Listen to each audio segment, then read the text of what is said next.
listening. Okay, dumako na tayo sa ating editorial corner. Ibawal ang vape. Panukala ng isang doktor na maitataas sa 25 years old ang legal vaping age mula sa 18 years old. Ito ay paraan para mapangalagaan ang mga menor de edad sa pagkahumaling sa vape o e-cigarette. Ayon kay Dr. Maricar Limpin, kung itataas ng 25 anyos ang paggagamit ng vape, may sapat na itong kaisipan para magpasya kung masama ba ito sa kalusugan niya ang paggamit ng vape. Sa edad na 25, may kakayahan na siyang ang isang individual na kontrolin ng sarili kung magpapatuloy ang bisyong pagbivape. Bagamat may punto ang dating presidente ng Philippine College of Chest Physicians na mas maganda sana kung inirekomenda na lang niya na tuluyan ng ibawal ang vape. Bilang manggagamot, mas marami ang masisiyahan, particular na ang mga magulang. Kung hihikayatin niya ang pamahalaan na tuluyang ibawal na ang vape, maraming magulang ang nababahala kasi sa maagang pagkahumaling ng kanilang mga anak sa vape. Sa kasalukuyan, ang mga kabataang edad 12 ang sugapa sa pagbivape. Paglabas lamang nila ng school, diretso sila sa vape shop na malapit lamang sa kanilang paaralan. Masama sa kalusugan ng paggamit ng vape. Ayon sa Department of Health o DOH, may taglay itong nicotine, carbonyl at carbon monoxide na mapanganib sa baga at puso. Posibleng atakihin sa puso ang gumagamit ng vape gaya na nangyari sa isang 22 anyos na lalaki na namatay noong nakaraang taon ayon sa DOH. Ito ang kauna-unahang kaso ng pagkamatay kaugnay sa paggamit ng vape. Ayon sa DOH, Assistant Secretary Albert Domingo, inatake sa puso ang lalaki at sinugod ito sa ospital noong 2023. Nagkaroon umano ng matinding pinsala sa baga ang lalaki na uugnay sa kanyang pang-araw-araw na paggamit ng vape. Dalawang arteries niya din sa puso nito ang nagbarahan. Ayon pa kay Domingo, ang vaping ay nagiging dahilan ng acute myocardial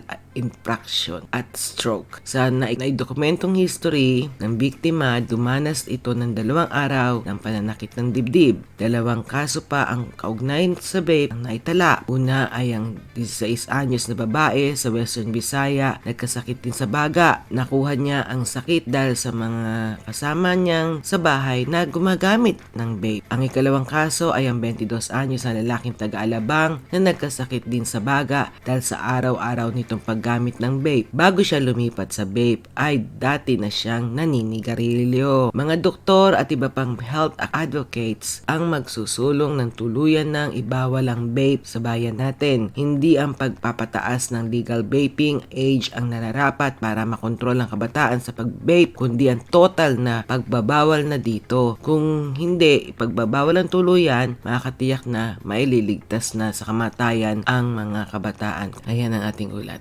Maraming salamat po sa PSN sa ating editorial corner.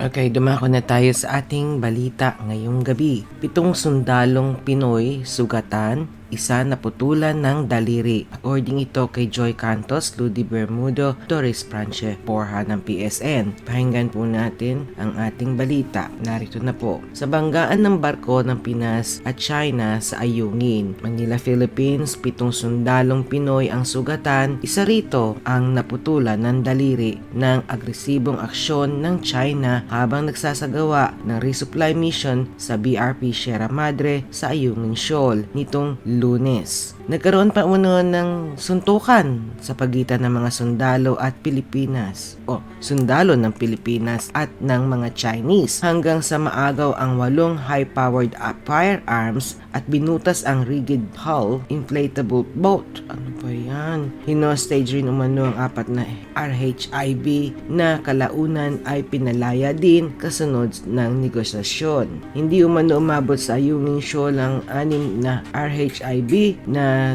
dumaan sa magkabilang o magkakaibang entry points. Sa report naman ng China Daily, sinabi ng China Coast Guard spokesperson Gan Yu na sumampa ang Chinese forces sa AFP resupply boats at nagsagawa ng pag-inspeksyon sa Philippine vessels at itinaboy na ang mga ito. Ano ba yan? Rinay Reef, Ayungin Shoal. Base sa report, kinumpiska ng CCG ang mga baril ng mga Philippine Navy personnel kung saan naputulan ng daliri ang isang miyembro ng Naval Special Operation Group o NAVSOG. Matapos banggain ang kanilang vessel ng CCG, pinutasan naman rin ng Chinese forces ang resupply boat bunsod upang magkaaberya ito at mapigilan ng resupply mission sa tropa ng Pilipinas na kanilang outpost sa BRP Sierra Madre. Tumanggi naman ng mga opisyal ng Armed Forces of the Philippines, Department of National Defense at maging ang Philippine Coast Guards na kumpirmahin ang insidente na kauna-unahan sa isyu na agawan sa teritoryo. Ayon naman sa ulat ng GMA online, ibinahagi sa kanila ng source na hindi tulad ng mga nakaraan ang nagsabing operasyon ay pinangunahan ng AFP kung saan ang PCG ay nagbibigay lang ng maingat na suporta. Nauna na ring sinabi ng tagapagsalita ng PCG para sa West Philippine Sea, Commander J. Tariela, na resupply mission ng isang operasyon militar lamang. Kinalaunan ay tinawag ang PCG na magsagawa ng medical evacuation sa mga nasugatang tauhan ng militar. Nakakaloka. Ano ba yan? Ngayon nagkakasakitan na. Bakit? Kailangan ganon. Ano ba?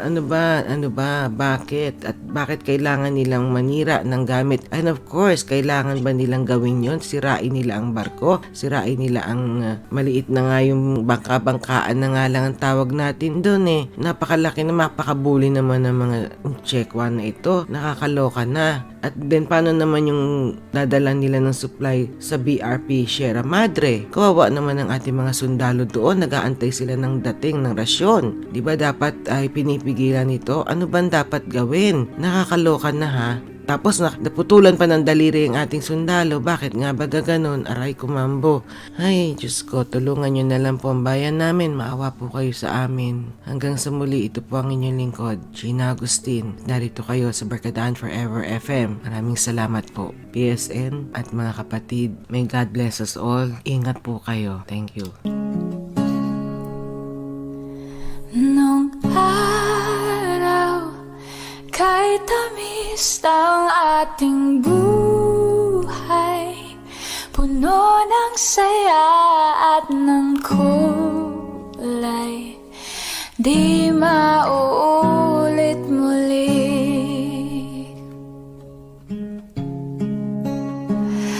Ang oras kapag hinayaang lumipas, madarama mo hanggang bukas, di mababawi